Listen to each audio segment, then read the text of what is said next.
Sooner Scoop HD.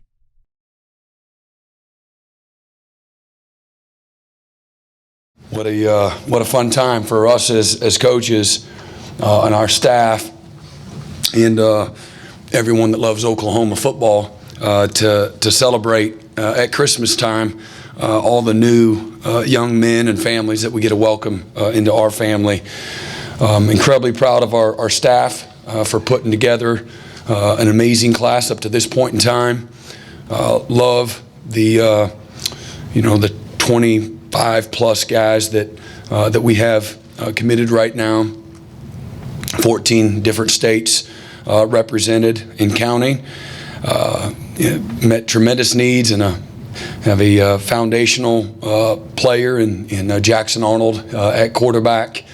Addressed the lines of scrimmage with up to this point in time 5 defensive linemen and 4 offensive linemen, and again, more to come. We got length and speed on both sides of the ball at skill. 2 terrific running backs and Caleb Hicks and Dalen Smothers from North Carolina and Texas, and love our receivers outside that could take the top off the defense, and Keon Brown and Jaquez Petaway. And then our versatility in our back seven is really special. In my opinion, Lewis Carter was a top 5 linebacker in the country with his speed and instincts, his agility. He's every bit as good of a running back as he is a linebacker. If you understand the history at Tampa Catholic with Coach McIntyre and what he's building there, and what they were able to do this year, beating perennial powers and in Berkeley Prep and also crosstown rival, and the places he's been able to help take that program really special. And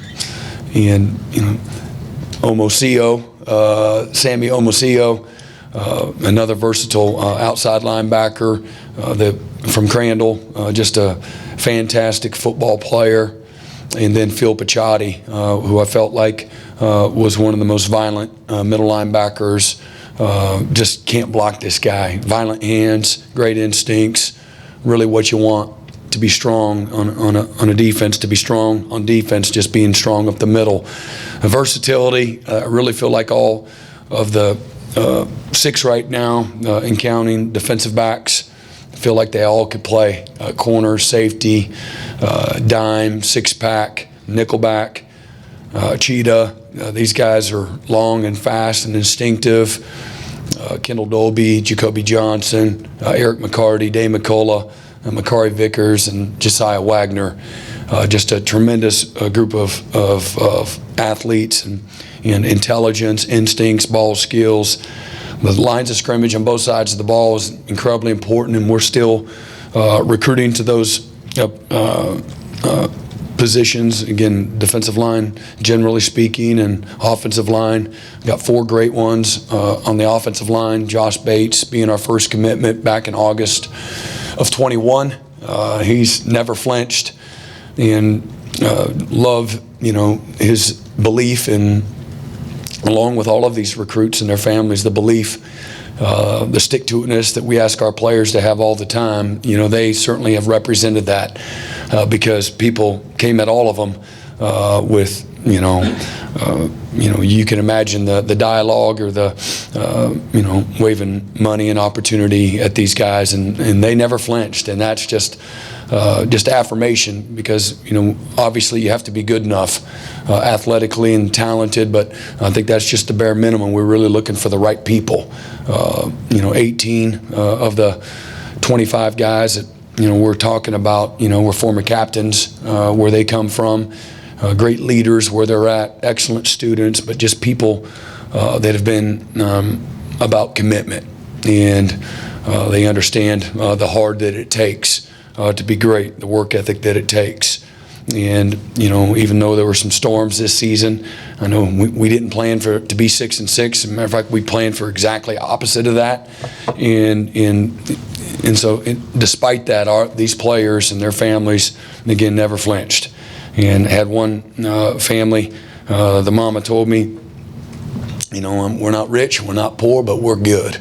And this is about helping my son become a man, helping him chase his dreams, and making sure that he's held accountable to getting his degree.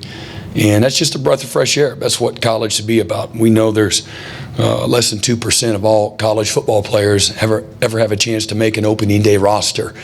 And so, the holistic development's a very real thing and something that we take tremendous pride in. It's a huge responsibility and obligation, one we don't take lightly. As a matter of fact, we take great pride in doing exactly that. And so, being relational, we found relationship-driven, student athletes and families that wanted to feel connection as opposed to transactions. And so we're really, really proud and thankful for these young men and their families. And I know I was talking about the offensive linemen, Caden Green, Logan Howland, and Heath Ozida from the great state of Washington, Logan from New Jersey, and Caden Green from Kansas City, and Josh obviously out in the middle of Colorado, out in Durango. Again, I spoke about Caleb Hicks from Denton Ryan. As good a football as you'll see in high school, week in and week out. He was the best player on the field. Just tremendous power and strength, and runs through trash very well. Really runs behind his pads well. Great young man. Ran with toughness. And then Dalen Smothers, who just as a sophomore was a Gatorade Player of the Year in a very fertile state in North Carolina. And again, same thing. He's one of the further guys away from Norman, but he never flinched as well. And if you know anything about North Carolina State, in that state, it's not an easy thing to compete with.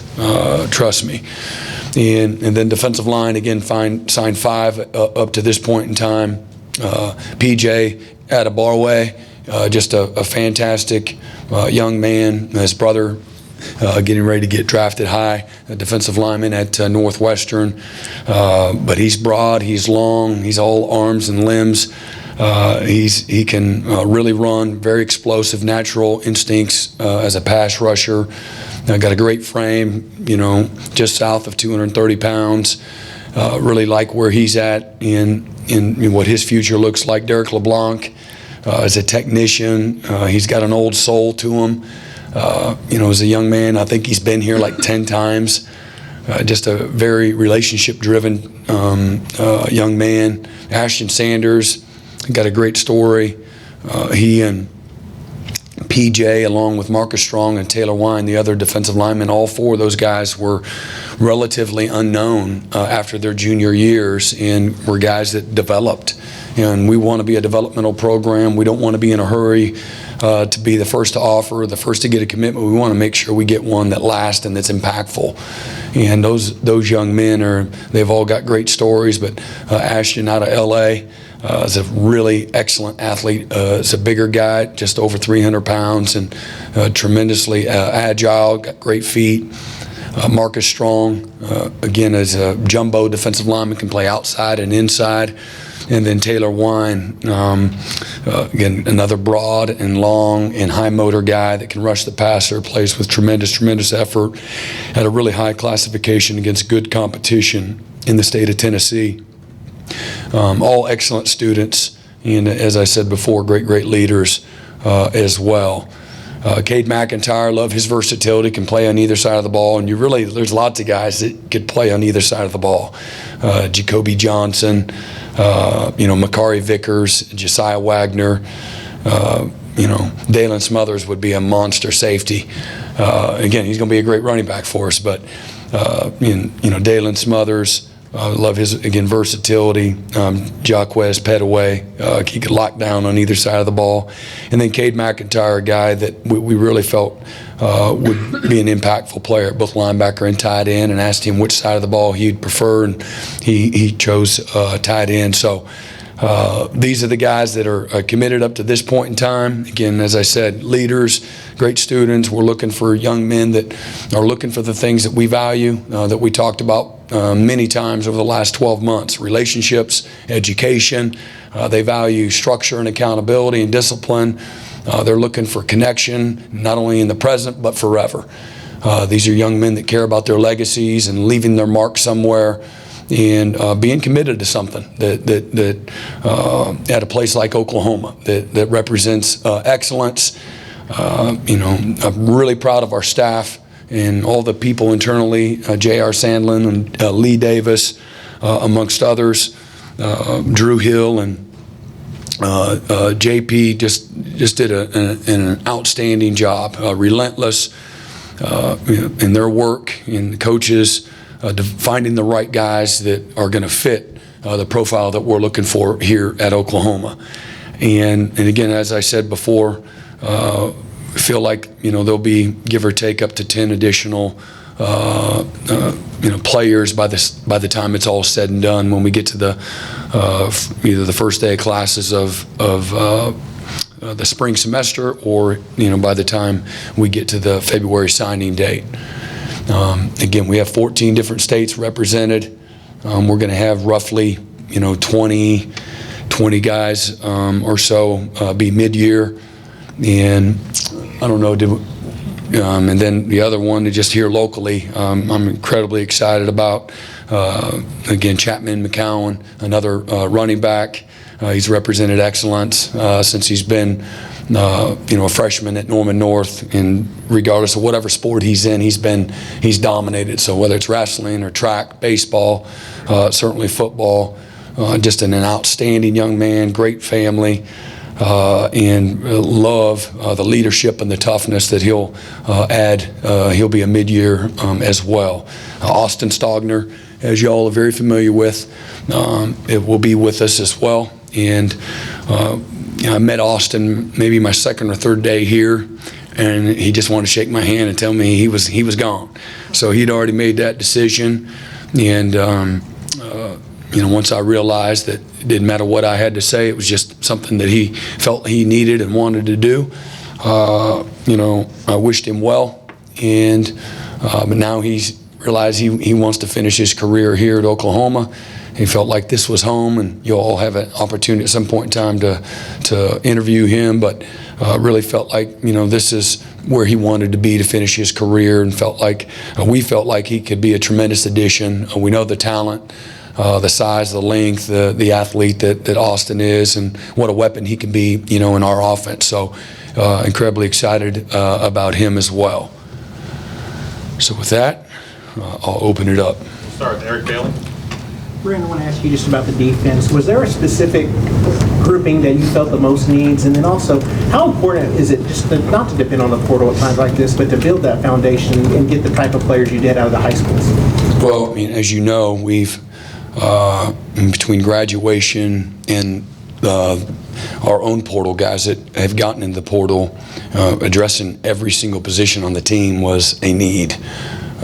You don't graduate that many guys and then lose that many guys and not feel like it's important to replace all of them. And so, but that's something that's been in the works for several months. Something that, under the current way that the structure is in college football, with the ability for players to leave at any point in time, and certainly for us to have our ducks in a row for what we felt was most important in the portal to address. That's kind of where we're at. So no particular position that was more important than the other. Lines of scrimmages are always incredibly important, and playmakers across the board. Guys that can make plays, competitive plays on offense when the ball's in the air. Guys that are about, doing the same thing on defense. We're looking for runners and looking for guys that like contact. And I just think you can't ever go wrong when you're talking about defensive players, guys that can run and hit. And so guys that, guys that are committed in the classroom. That was really important to all of us as a staff. Usually if guys that have, great ability on the field, but, average, output in the classroom, you're gonna get an inconsistent player. That's been my experience for as long as I've been a coach. So finding, again, young men, whether it's through the portal or from high school, also that were young men that were committed to excellence. Again, finding guys that are captains, guys that the coaches can't say enough amazing things about, guys that were very low maintenance in the initial stages of recruiting. Again, I love where there's an NIL, our collectives and our philosophy. I love where we're at. I think it's a very excellent place, and it's going to lead to a healthy locker room. Certainly, in this arena, I don't think there's any perfect place, but I do love where we're at, and I'm going to stick to our philosophy that way. But very few conversations about that, and not that that's not important. I've said it many times. I had to get student loans so I could have a little extra money in my pocket as a scholarship athlete. So I value the opportunity to let these players take advantage of the stage, but don't get distracted. Distracted people get distracted. Distracted people distract people. And so I want to find guys that were very simple, very focused and driven. Again, education, becoming the best player that they can be. They're leaders in their particular locker room, and they're going to bring out the best in people. And young men that had a blue collar mindset. That's the profile that we're looking for from all the other stuff. Outside the ability to run and hit. And again, these are young men that represent what commitment looks like, in my opinion. Ryan Aber? Yeah, Brent, I think the word you used describing Jackson was foundational. How important was that to add him as early as you did in not only what he brings to that position, and obviously the leadership there and the importance of that, but also helping recruit and add other guys to this class as it's going on? Yeah, and we've seen there's some guys that they commit to a school early, and then they think you save a spot, and then they go and they keep getting recruited for the next couple of years, and then maybe they commit and decommit a couple other times, and that's like a cool thing or something. What I love about Jackson Arnold, he's one of the first young men that I visited with in my office a year ago, last January. And he and his family had an amazing conversation with them. He was incredibly anxious. I wondered, does he got to use the restroom? What? I mean, he was just antsy, and he was just nervous. This was the moment for him, and they had taken several trips, including to Oklahoma prior to that. Certainly a different staff, but around the country, and he was at a really good place. But he knew what he wanted, and the best of the best, they know what they want, and when they see it, they take it. If that's the A gap, if that's the run through, if that's the anticipation of guys, I'm going to throw him open, they take it. They take their shot, and that's what he did. And not only that, he knew exactly what he was signing up for. And again, from the beginning to the end, zero maintenance, and he's been recruiting in a great way for us for the last several months. And never, again, ever wavered or questioned what his opportunities were here or the direction that the program is going. So love the leadership, amazing family, Sharon and Tom, just great parents, and he's everything that you want. He's confident, he's tough, he's competitive, he's very patient, he's loyal, and again, he brings out the best in people. And if he sees an opportunity to learn, all the great qualities that a guy like Dylan has, he sees that as a great opportunity for him to continue to mature and grow as well.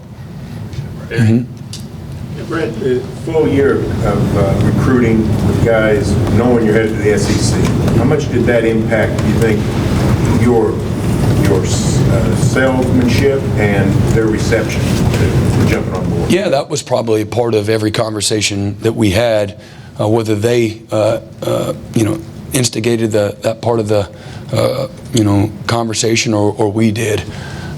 So I think that's an attractive thing.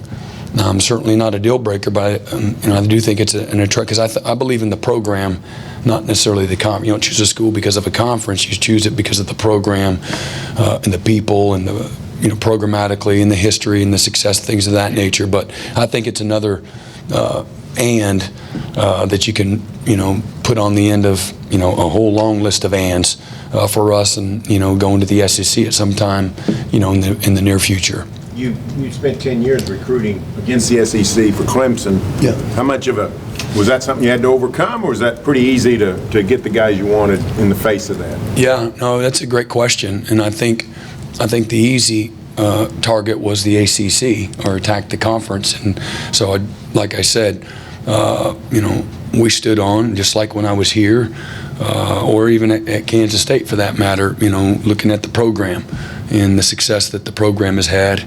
And that's why because that's where you're going to be. You're not going to be in a conference, you're going to be in a program. You're going to be in a home, you're going to be with, mentors and what have you. So it was easy for us to recruit, in my opinion, against the SEC. I say easy. Let me go back. It was never easy. We had good success recruiting against SEC schools in a very competitive arena, very competitive. But we had great success, on the field against the SEC, and so I think that lends credibility. Just like Oklahoma, we've done well when we've had our opportunities on that stage against whether it was Auburn or Florida or Alabama. We've won our share, and I think people recognize that. Okay, let's talk about James Hill. Brent, you've often talked about defensive line and what it means to your defense and things. You talked about the 5 guys you've had and things.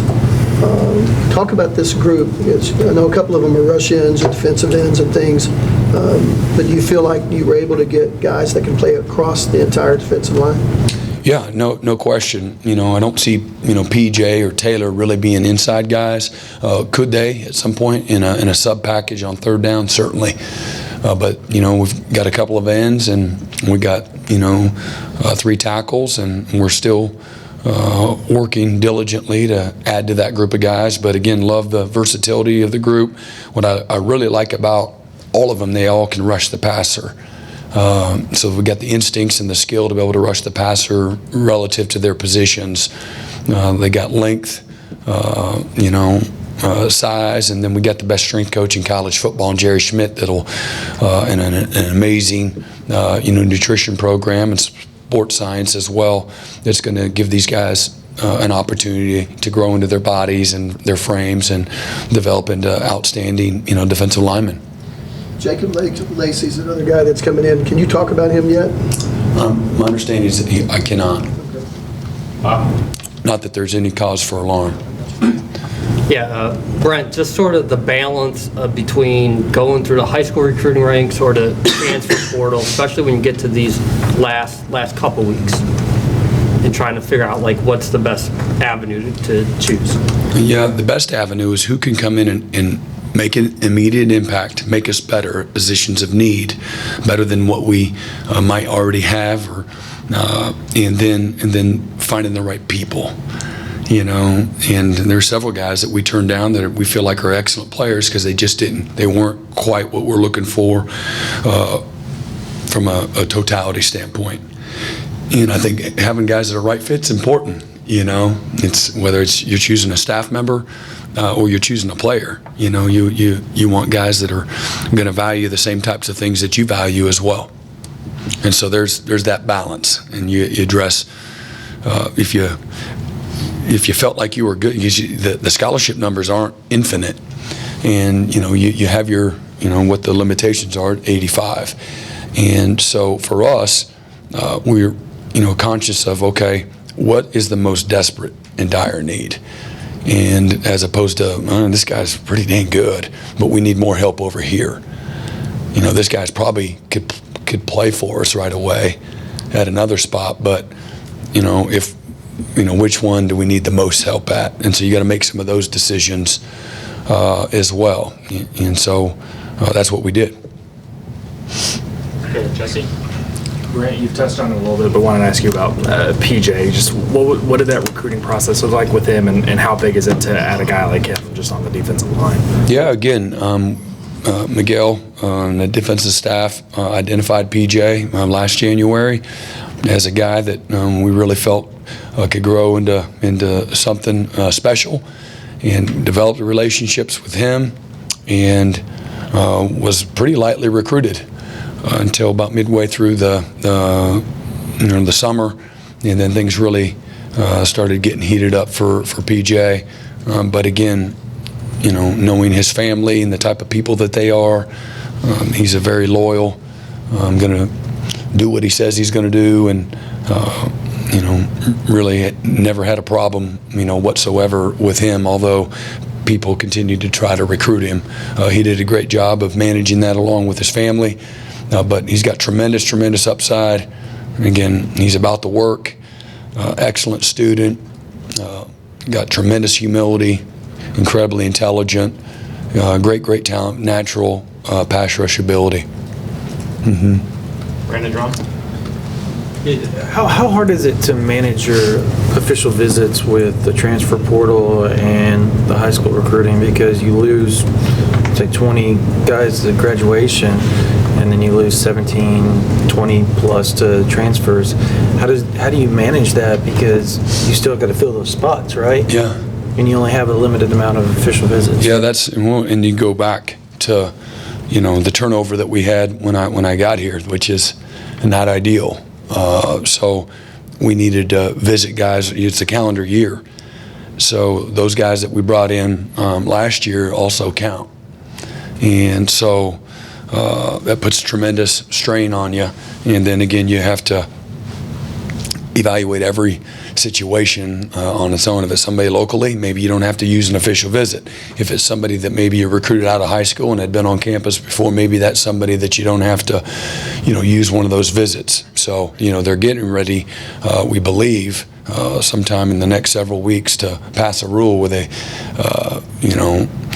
expand, the visit count because of the portal issues. But, they haven't addressed it, unfortunately, yet. So I think, under the circumstances, we've done a pretty dang good job of making it work, but it hasn't been ideal. It's been something that's been difficult, for us to. It's been challenging to navigate. Would it be a 1-for-1, like with all That's one of the proposals, that it would be a 1-for-1. So you get a guy in the portal and you gain an additional visit. There's even. The proposal to be unlimited with the visits, where the players get unlimited visits. I think it'd be pretty chaotic. I don't see how that makes sense. I'm just a parent, and I'm trying to help your kid go through, navigate a recruiting process. I think 5's pretty good, but some of the stuff we've done, I don't know. So we'll see. Okay, Coach is on a tight schedule today. We've got time for one more. Coach, you can talk about Jacob Lacey now, if you would like. Okay. Got the approval. So Jacob Lacey, that'd give us 6 of them. And Jacob's a guy that we had a relationship with while we were at Clemson. Again, he's been a leader, incredibly tough and versatile.